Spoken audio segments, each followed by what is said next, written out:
कुंभ मेले में एक साधु विदेशी महिलाओं के साथ फंस जाता है।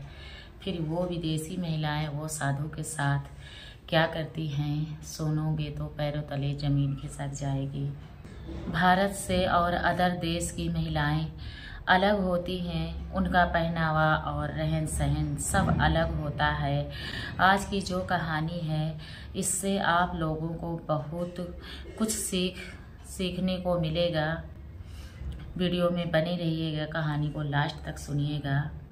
वीडियो में कमेंट कर देना आपका नाम और जहां से देख रहे हो। अगली आने वाली वीडियो में आपका नाम लिया जाएगा। वीडियो को लाइक सब्सक्राइब ज़रूर कर दिया करें। यह कहानी शुरू होती है प्रयागराज के पास गांव है। एक गांव में उमेश नाम का एक व्यक्ति रहता था जिसकी उम्र करीब 30 साल थी और उसकी पत्नी का नाम उमा था। उमेश बहुत बड़ा बदमाश था, बदमाशी करने में नहीं चूकता था। आए दिन पत्नी से झगड़ा हुआ करता था। तो एक दिन उसने प्लान बनाया पड़ोसी के घर में चोरी करने का। जब वह रात में चोरी करने जाता है, चोरी करके घर आ जाता है। 2 दिन बाद वह पड़ोसी इसके घर में आता है, क्योंकि उस गांव में उमेश से बड़ा कोई बदमाश नहीं था। जब पड़ोसी आया, उस उमेश की पत्नी से पूछा, उमेश कहाँ गए? पत्नी कहती है वो बाहर गए हैं, अभी बाहर हैं वो। तो वह पड़ोसी कहता है उमेश आ जाए तो बता देना। तो वो कहती है ठीक है, मैं बता दूंगी। जब उमेश घर आया तो पत्नी ने बताया। उमेश कहने लगा नहीं डरता किसी से मैं। पत्नी कहती है अब क्या होगा? तो उमेश को एक आइडिया आया, क्यों ना हम साधु बन जाएं और कुंभ मेला में बदमाशी करें जाके। साधु बनकर कुंभ मेला में जाता है, उसको वहाँ 4 दिन हो जाते हैं। तो एक दिन उमेश को विदेशी महिला मिलती है।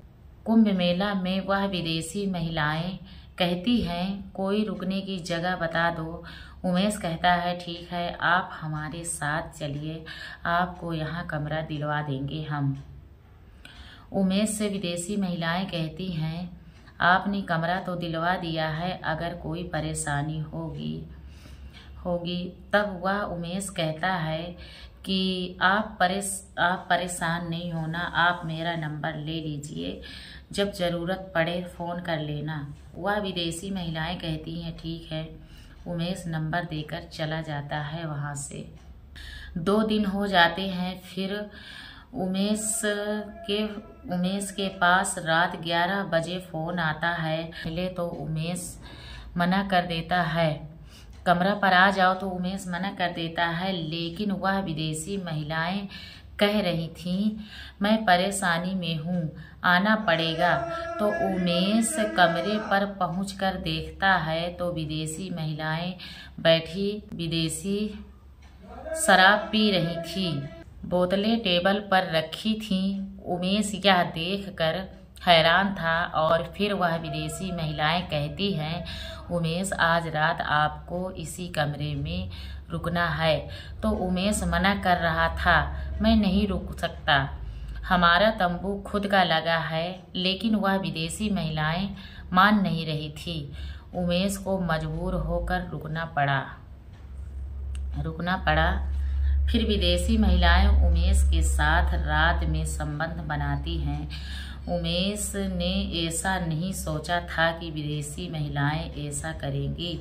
सुबह होती है तो कमरे का मालिक यह नज़ारा देख लेता है और पुलिस आती है। तो पुलिस उन विदेशी महिलाओं को देखकर हैरान थी। तो वो विदेशी महिलाएं पुलिस से कहती हैं इस साधु की कोई गलती नहीं थी, इस साधु को हमने ही बुलाया था। लेकिन पुलिस कहती है कि यह साधु बहुत बड़ा बदमाश है, इसके खिलाफ बहुत सारी शिकायतें आ चुकी हैं। यह पहले बदमाशी करता था, अब साधु बनकर बदमाशी और डकैती भी करने लगा है। विदेशी महिलाएं छोड़ दी जाती हैं और पुलिस उमेश को पकड़ कर हिरासत में ले लेती है। तो उमेश और विदेशी महिलाओं को लेकर आपका क्या कहना है, कमेंट करो। सभी विदेशी महिलाएं ऐसा नहीं करती हैं। कुछ विदेशी महिलाएं यही सोचकर आती हैं। अगर कुंभ मेला गए हो या जाने की सोच रहे हो, विदेशी महिलाओं से सतर्क रहना। इस घटनाक्रम को सुनाने का मकसद किसी को दिल दुखाना नहीं, परेशान करना नहीं, बस आपको सुरक्षित सतर्क रखने के लिए बनाई गई है। कुंभ मेला में अजीब अजीब से लोग आए, वायरल भी होके चले गए, कुछ अच्छे आए कुछ बुरे आए। तो ये सारी कहानियों को लेकर हम सब अलग अलग कहानी अपनी भाषा में सुना रहे हैं आप लोगों को। कहानी सुनने के पहले चैनल को लाइक सब्सक्राइब जरूर कर लिया करें। मिलती हूँ नेक्स्ट वीडियो में, तब तक के लिए नमस्कार।